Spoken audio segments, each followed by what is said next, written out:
KPBS On Demand is supported by the San Diego County Toyota dealers, presenting a new 2025 Tundra designed to combine performance and comfort with up to 437 horsepower and 10-speed automatic transmission. See your Toyota dealer, the San Diego County Toyota dealers. We make it easy.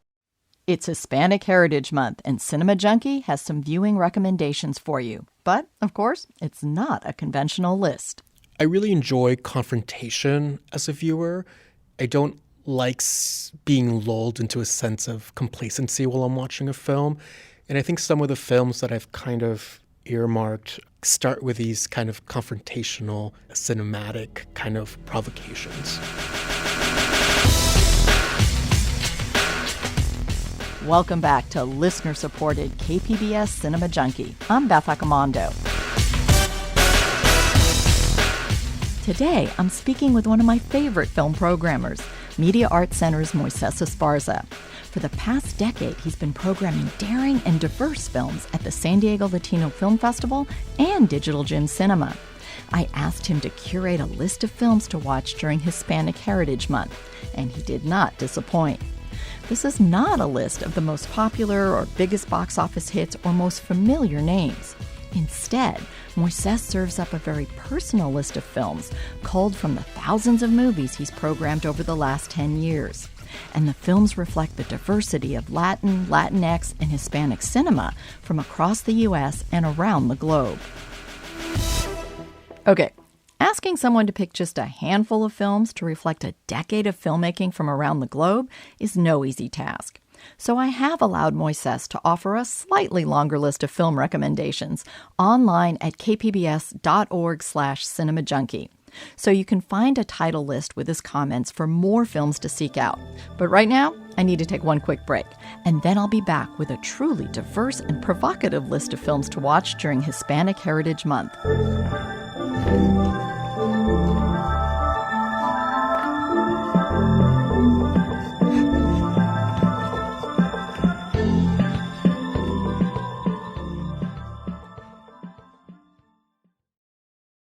KPBS On Demand is supported by the San Diego County Toyota dealers, presenting a new 2025 Tundra designed to combine performance and comfort with up to 437 horsepower and 10-speed automatic transmission. See your Toyota dealer, the San Diego County Toyota dealers. We make it easy. Welcome back to Cinema Junkie. I'm Beth Accomando. For the past 10 years, Moises Esparza has been curating films from around the world and across the U.S. for both the annual San Diego Latino Film Festival as well as the micro cinema of Digital Gym. I knew Moises would have some surprising choices. So to begin our conversation, I asked him to give us some insight into how he chose the films for this list. When you brought on this proposal of me highlighting some key films from my years as a curator, I really had no idea how this list would take form, to be honest. So I opened up my old documents of programming from 2015 and 2014 and so on. And I just started picking titles that really stuck out to me first. Oh, that was an amazing film. Oh, that was an amazing film. And then what I did was I tried to, once I had my initial list, I tried to diversify, have a couple of documentaries, have films that talk about the indigenous experience, films that talk about the Afro-Latinx experience, some crowd pleasers, and then some honest-to-goodness provocations. So that's kind of how I landed on the films that I'm presenting with you today. Not to say that there aren't thousands and thousands of other amazing films. I mean, I could have picked them all, to be honest, and it would have been a great list. But on this theme of Latinx Heritage Month, I really wanted to create a list that not only showed what it's like to be Latinx identifying in the United States, but what it might mean to be Latino in Mexico, in Central America, in South America, and to maybe think of ourselves less as one single entity and to start recognizing that there are so many latitudes and verisimilitudes between Latinos. We are so different from region to region to region. And the sooner we start opening our eyes to those experiences, I think the sooner we'll create some sort of interconnectedness. So what I'm offering is a pretty broad perspective of the films that I've programmed, but I also do think that it's a sampling, a pretty honest sampling of where the Latinx film industry was 10 years ago and where it is today. I feel like I always say the same thing, but if you are looking at my list, I encourage you to look for other titles that might pique your interest. And then if you are watching films from this list, I really encourage you to watch as many, and of course to pass along the word, to increase the viewership of these films. Sometimes after film festivals, some of these films go immediately online and they become part of some AI algorithm that might pop up on your recommended list once every 5 years. So I encourage you to keep recommending films that you like, not only from this list, but from many, many other lists. I do think curation is important as a profession, obviously, but also there's such a thing as like personal curation between friends and family, and running the message about a lot, or spreading the message about a lot of these films is so reliant on personal recommendations. And yeah, happy viewing. One thing I want to prepare people for is this is not a list of necessarily the big box office Latino films, the biggest names behind the camera. This is a very kind of personal list to highlight some really amazing films. Absolutely. It's very personal, but sometimes you have to reach into the bag of films that you've seen and pick out the 10 that just stand out to you on that day. And this film might look different in a week or in 2 weeks, but as of today, these are the films I'm proposing. I mean, it's all subjective also. I'm not saying these are the best films. These are films that have stood out to me, that I've shared with audiences here in San Diego. And, I just hope that, people just take away from the list that there is such a rich diversity of Latinx cinema available. And I guarantee you that a lot of these films are available on some sort of streaming platform that you can easily access. So I encourage all of you to watch these movies. But before we start talking about these films, you kind of have an announcement for us. Yes, so after 10 years working in the programming department here at the Media Arts Center San Diego, through the San Diego Latino Film Festival and the Digital Gym Cinema, I'm currently transitioning into a new role. The new role is focused on development and fundraising. I am excited to embark on this new adventure. I'm excited to usher in new curatorial voices for both of these programs. I'm really excited to be focused on long-term planning for both the San Diego Latino Film Festival and the Digital Gym Cinema. I wish you the best, and wherever you are working, you are going to make great things happen, but I am going to miss your curation because I have always found you to be an amazingly thoughtful programmer who picks some amazing films every year. But we are going to benefit right now from the fact that you are going to look back on this 10 years and painfully choose just a few titles to share with us.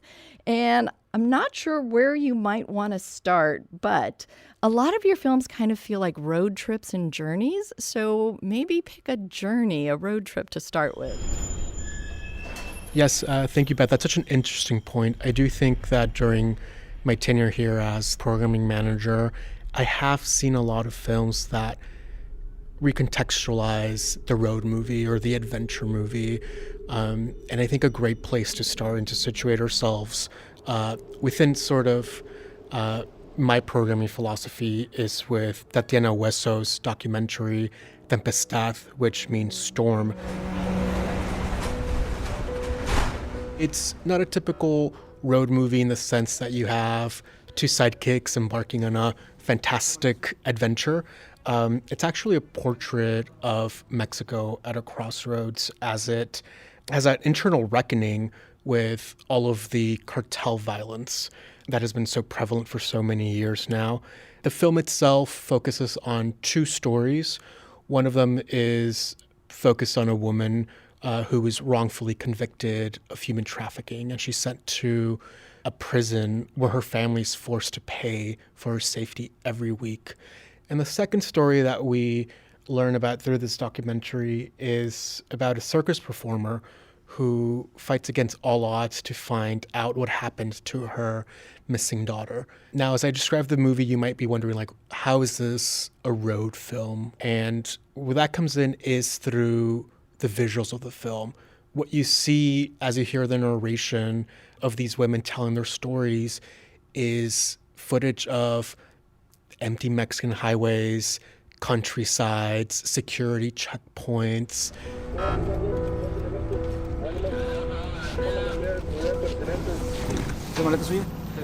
Circus scenes. So what you get is kind of this idea that the camera's traveling from north to south and south to north of Mexico and capturing what it's like to live in this almost abyss in a sense. So the camera travels extensively as you're learning about the lives of these women and what does this emptiness convey to the viewer? To me, it conveys horror and terror. And in a way, I think we've been conditioned to look at these genres as blood and guts and jump scares. But what this film proposes is that maybe what's more terrifying is the emptiness and what happens when we become so acclimated to hearing about these stories of violence and torture and we become numb to it. So what we're presenting as we're watching the movie is kind of this landscape that we're able to project kind of our own emotions onto as we're receiving kind of this narration from these two survivors. It's one of the films that I think about extensively whenever I look back at my year's programming here at the San Diego Latino Film Festival and the Digital Gem Cinema. And whenever someone asks me to point out like one of my favorite films or best documentary or whatever, Tatiana Huesos Tempestad is one that I always return to. And I'm so happy to have been able to program it. And in looking at these films over the past 10 years, what kind of elements stand out for you that make a film something that you do return to like this? I really enjoy confrontation as a viewer. I don't like being lulled into a sense of complacency while I'm watching a film. And I think some of the films that I've kind of earmarked start with these kind of confrontational, cinematic kind of provocations. Why do I value this as a viewer is because I do think that viewing films is an act. I don't think it's a passive activity. I think my mind is always kind of racing as I'm watching films, trying to understand, trying to contextualize, trying to project. And I really want to think as film as an interrogation, a self-interrogation. You're in a dark room presented with an image that's larger than life. So I don't ever want to just be inactive, I guess. So I try to pick films that kind of push viewers to engage with films. One thing I hear so often, and it really annoys me, is people like don't even want to watch films with subtitles. But to me, it's like, what? You're missing out on so much cinema if you're being too lazy to read what's on screen. But anyways, that's maybe a digression. Well, and one of the things I've also noticed about a lot of your choices is you don't necessarily like films that are strictly linear and narrative or that are very conventional in their structure. And when you talk about the sense of provocation, that comes in some of the films just stylistically and kind of how they present themselves to the audience. And one that was really fascinating is Zama. So talk about that. Don Diego de Zama. Yes, you're completely correct. I don't really love a conventional narrative structure. I like films that feel elliptical. I like films that are more about a sensory experience, a poetic experience. Plot points to me aren't that exciting. I even like it when a film kind of seems to start over in the middle and you're like, okay, where am I trying to situate? You're trying to situate yourself as a viewer. And that to me presents a lot of excitement. So Lucrecia Martel's Zama is a wonderful example of this. It's a film that interrogates colonialism in South America. It's a film that's provocative from the first sequence. Very briefly, the protagonist, Don Diego de Zama, is spying on naked women bathing, and they call him a voyeur. Miron! And what are we doing as viewers also? We're voyeurs ourselves, we're looking. So what transpires is after he's caught watching these women bathe, one of them grabs his ankle. It's almost a physical provocation. They have a tussle. So that to me draws me in as a viewer from the get-go. It says, this film is asking you to engage. And then what follows this is a very elliptical narrative that as you're watching the film, you feel like, okay, where is this film going? What is the point? But the point of the film is to describe visually, cinematically, how this man who is an employee of the Spanish crown in the 18th century feels stuck on the Paraguayan coast. and he's waiting for these transfer papers that never come. And as he waits, madness creeps in. So as you're watching the film's pace is very leisurely, it's very passive, that you yourself feel the sense of being captive in a sense. And you want him to get out of these circumstances. You want him to escape. But that's not really the point of the narrative. The point of the narrative is to describe the hellish conditions that were brought upon by colonialism. So in a way, by this provocation that I recalled earlier, as voyeurs, we're also maybe being asked to question, have we been complicit in this colonialist tradition? The film is rewarding in that this weight that you have really pays off in the third act, which really ramps up the violence and the thrills, and it feels like a much more conventional adventure film. But even as it applies more conventional sensibilities, the filmmaker Lucrecia Martel, who is described as being a horror fanatic herself, she says she has learned from that tradition. She finds ways to pull, the rug under our feet, just as we're thinking we're figuring out where the film is going. She does some really fascinating kind of twists towards the end of the film. So Zama is a film that plays with time, provocations. It's also very critical of a colonialist tradition. And the film itself is a labor of love. I mean, I think there were like 20 producers on the film. It took 4 years to get the funding together. And even I remember when I was watching the film for the first time, when you're watching an international film, you see all the funders at the beginning.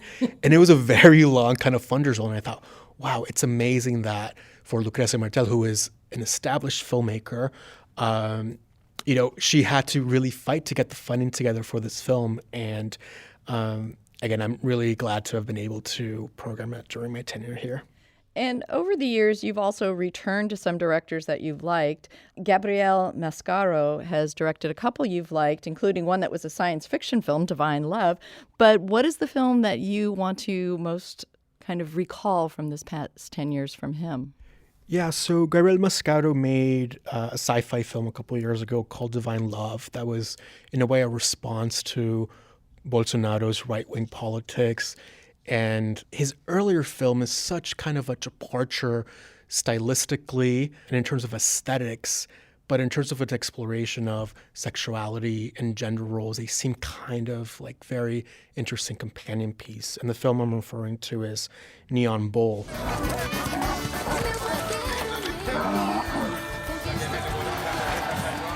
The film itself is about a cowboy who works at rodeos.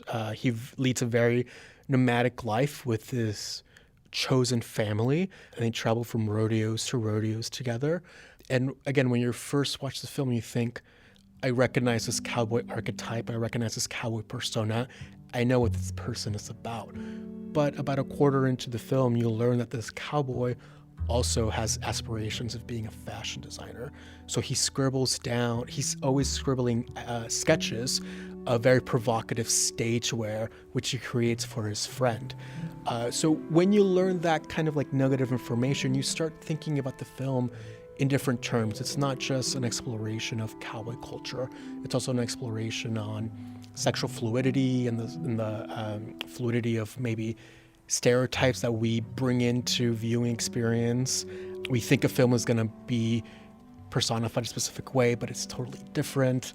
And then the film also is very unabashedly sexy and sensual. There's a sex scene towards the end of the film that is so natural and provocative and in a way seems a bit out of line with what came before it, but by its conclusion you realize that it's all part of this way of articulating life in a very raw, sensory, and emotional way.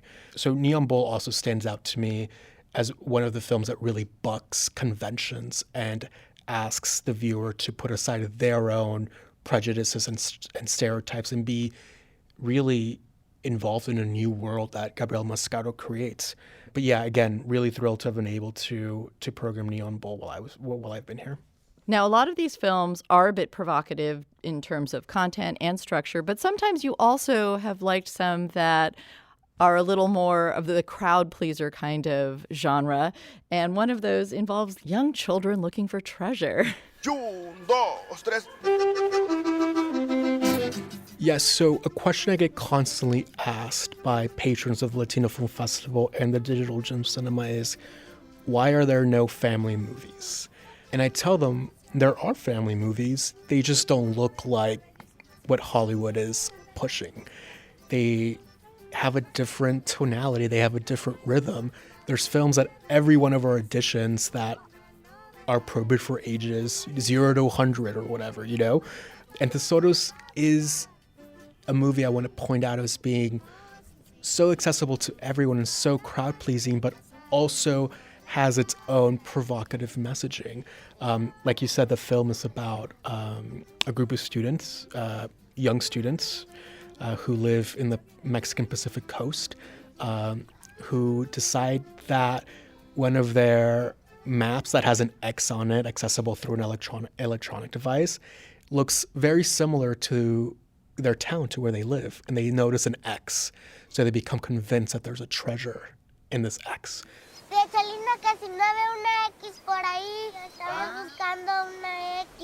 What's so amazing with this movie and thrilling is that it pushes forward this narrative that both adults and young kids can participate in adventures together. I think when we watch a lot of conventional family films, there's the adult world and the kids world.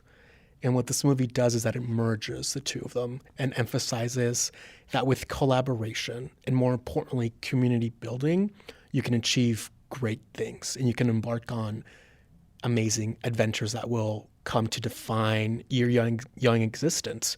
So Tesoros, when I first saw it, I'll be a bit corny, it did make me feel in a sense that I was watching something like The Goonies or E.T. or one of these films that really captured my imagination when I was very young. And to see it as an adult and to be charmed and to be disarmed and to just be kind of washed over with euphoria, really, about seeing a film that really emphasizes the importance of community, I thought was almost radical in a sense. So I encourage families to watch Tesoros, directed by Maria Novarro, who in her own right is one of the most acclaimed filmmakers in Mexico. And Tesoros is just kind of a gift of a movie. Some of the directors that have been showcased here have become very well known to the mainstream public, people like Alfonso Cuarón and Guillermo del Toro. But another one of these directors who maybe hasn't quite crossed over quite that far, but Pablo Larraín has directed some films that you have really liked. And recently you screened one. I think this was one of the pandemic screening films. So tell us about a little bit about the whole adventure of running a film during the pandemic and the message that it had. Yeah, so Emma, directed by Pablo Larraín, stands out as the film of the pandemic in my mind. Our festival actually got canceled on the day of its launch, back when the initial shutdown happened. So my team and I were left reeling and unsure if the festival would ever come back. There was so much uncertainty back then. Thankfully, we were able to pivot a couple of months after the closure and offer a virtual cinema, a virtual edition. So if everyone remembers, a couple of years ago, we were all on Zoom trying to connect with each other. So what was that experience like? That experience was, in a sense, more connected than I've ever felt in a way. I was able to engage with filmmakers from all over the world who were really committed to connecting with audiences. One of them was in Europe during our interview time, so they had to wake up at 3 a.m. to do the interview with me, and they were super excited. So in a way, you know, the pandemic brought on a lot of tragedy and a lot of turmoil, but it also made me feel so much more connected to a lot of these filmmakers who were participating in the talent of the films, because we were all so excited just to connect with each other, you know, via Zoom or whatever platform it was.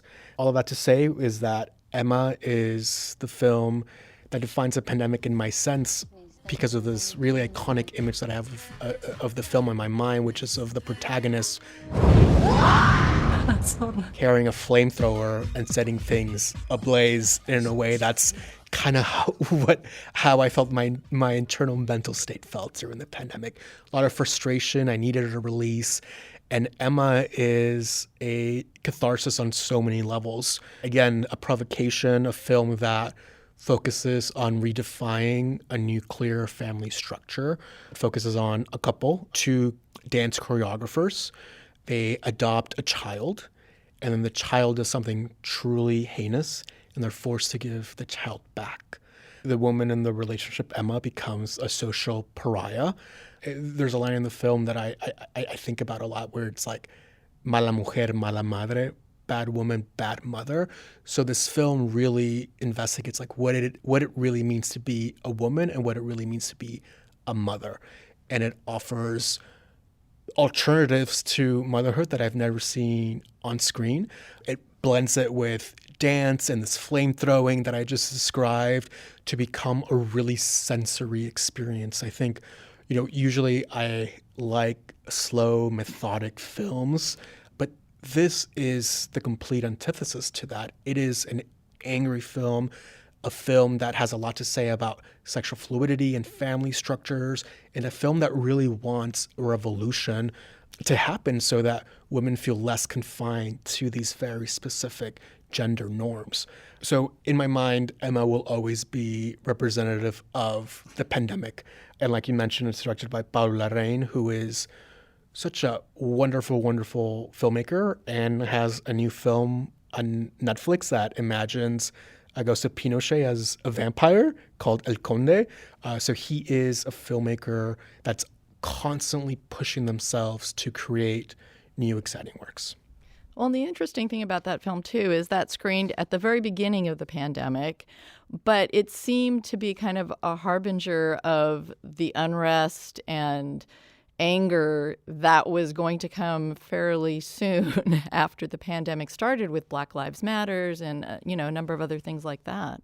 Oh, absolutely. Out of the films that I've chosen, it is probably one of the few true protest films, a film that not only relies on the dialogue to show a state of unrest, but actually shows active unrest. It shows this protest through dancing, through this flame throwing, through this destruction, all to achieve a revolution. So in a way, it is very tied into all of the unrest that arose after and during the pandemic. So it's an interesting thought to think of Emma as a political film or a political essay film, but it makes sense to contextualize it as that, or for viewers to use it as such, because some of the messaging of the film might make more traditional thinkers uncomfortable. But if you think of it as an act of political resilience, political liberation, I think it might make a bit more sense. So far, the films you have chosen have all been foreign, but there are some films that reflect a Latino American or an experience from an American perspective on this. So what is your final pick here? My final pick is a documentary called Beba, directed by Rebecca Hunt. It's the filmmaker is the focus of the documentary. And in fact, she says, "You are now entering my universe. I am the lens, the subject, and the authority." So you're immediately engulfed in the world of Beba. That's the nickname of the filmmaker. As she grapples and reckons with generational curses, generational trauma brought upon by her family's lineage. Her dad was from a plantation in the Dominican Republic. Her mom from Venezuela. She identifies as Afro-Latina. So she tries to grapple with the racism, the injustices, the microaggressions that she and her family have dealt with on a daily basis since being residents of New York City. And she does it in such a raw and unfiltered way that, again, is a provocation, but also, I think, truly lets viewers gain a lot of insight into the Afro-Latina experience. There's not enough Afro-Latina perspectives on screen, in my opinion. I think we should be doing everything we can to amplify their voices and their stories and to continue giving them platforms to express themselves. So that's why Beba really stands out in my mind as a US-specific Afro-Latina experience. And Beba is not just talking about these generational curses kind of in a macro way.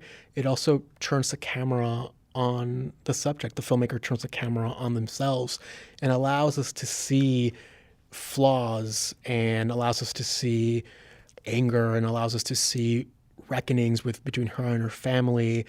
And she's very honest about what the documentary might do to her family as she kind of explores this generational trauma. And in that honesty, I think we as viewers walk away with a more authentic and connected experience. So Beba is a film that I think is a must-watch. It was released a couple of years ago by Neon, so I commend them for distributing a film like this. But I really do think that Beba is a film that might have gone under the radar a bit, but I do think deserves to gain a huge audience. In terms of giving voices to people who don't always get heard, I noticed on your list too that although women don't necessarily represent the majority of filmmakers whose films are showcased, you really have a heavy leaning towards female filmmakers on this list. Yes, it's been a mission of the Latino Film Festival and the Digital Gem Cinema to reach gender parity. Obviously, we believe that women filmmakers and their voices should be amplified and celebrated. So whenever I see surveys and studies, they always write it to make it seem that there are no women filmmakers. But it's like, I could send you a list of 100 women filmmakers working today who you can hire only if you gave them, but you have to give them the opportunity, So as I was looking through this list, I realized, yes, a lot of the films were made by women, but it might just be that they're making amazing films that need to be recognized and celebrated. And that's a mission of the festival and the Digital Gem Cinemas, and one that I was happy to promote and to amplify. And I know that whoever takes over, that's going to be part of their mission as well. Sometimes I feel like we can't lose sight on the inequality and the unfairness. So I've received feedback that having a showcase like Viva Mujeres that's a showcase celebrating women filmmakers. Sometimes I've heard that, why are you isolating women to this showcase? We're not. There's women filmmakers in all of our showcases, but this showcase is dedicated to women who are redefining what it's like to be a woman with a political lens, with a more radical approach to filmmaking, more experimental. So I feel like until women have an equal place at the table as men filmmakers, and in terms of the access to films and budgets and distribution deals, etc., it's important for film festivals to continue advocating for the inclusion of women. And one of the things I've noticed over the decades of the San Diego Latino Film Festival, when the festival started, there was a lot of focus by the filmmakers on identity, and that was very much in the forefront of the stories of defining who they are. And what I really enjoy about your picks and about more recent films and more recent programming is that the filmmaking and the styles and the themes have become more diverse, and identity is still key, but it's no longer in the forefront. And I feel like these films are taking much more interesting and provocative ways of dealing with that. Yes, you're absolutely right. And there's a certain sense of novelty whenever I start previewing films for the upcoming edition of the festival, where I'm consistently impressed by how identity is placed against different genres and sensibilities. So the stories don't read the same or similar. They seem varied and different. So that's what makes my job so exciting year after year. That's what's made it so exciting, is to be almost at the forefront, on the vanguard of discovering these new talented voices that are addressing themes like identity and culture and race in new and innovative ways. And I was looking through 10 years of programming, And I was really, even myself, even though every year we have this challenge to create a diverse slate, I was looking back and I was like, wow, we've really achieved something here. And we've been achieving something for the past 30 years. I mean, this is not a new festival. We celebrated 30 years last year. So collectively, we've given a platform to so many exciting voices. So like when I talk to my therapist and I have like a thought that's not substantiated by evidence, I'm like, what is the evidence? What is the evidence? So sometimes I walk away from a festival edition thinking like, oh, we didn't do this, or we didn't do that, or we could have done this better. And yes, it's great to be self-critical, but it's also important to look at the evidence and what has the San Diego Latino Film Festival done and the Digital Gem Cinema done to amplify Latinx voices over the past 30 years. And the answer is a lot.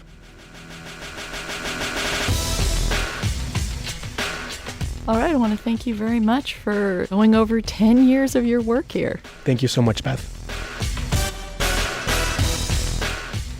That was Moises Esparza. After 10 years of curating films for San Diego Latino Film Festival and Digital Gem Cinema, he's moving on to a new position at Media Arts Center San Diego to ensure the future of both the festival and the micro cinema.